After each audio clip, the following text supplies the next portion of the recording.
Greetings, friends. My name is David McLeod. I am your life mastery coach and creator and host of the Daily Affirmation program. Welcome to this week's video presentation.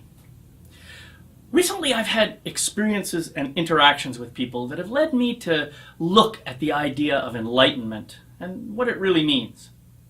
You know, what I believe is that enlightenment is not a state of being.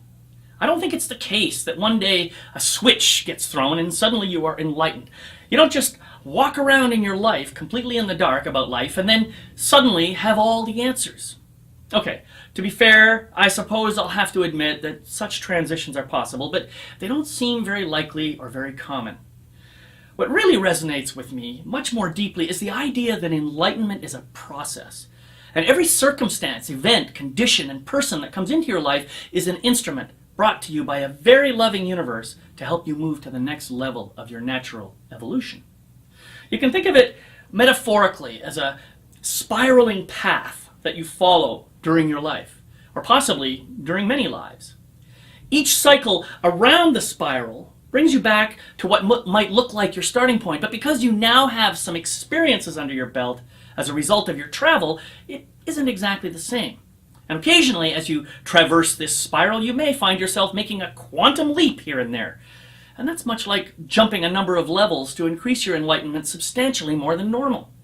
Of course, from time to time, you may find yourself dropping a level or two as well. But even if that happens, it's only to serve in the overall process of your enlightenment. Now, the interesting thing about this model is that each and every one of us is on our own unique spiraling path. No two paths are the same, so it makes absolutely no sense to compare yourself to anyone else or how far you think you are relative to them. Even if from time to time, from your limited perspective, someone else seems higher than you in some way, they may be still less evolved, less enlightened than you. But less and more are really meaningless terms in this model, and all you can really do is know in your own heart how you are doing now compared to how you were doing before. To use another metaphor, consider the idea of hiking up a mountain. At any given moment, it may seem like there is a lot more mountain left for you to climb. And indeed, if you look upward, you may become overwhelmed with the fact that the top of the mountain seems infinitely far away.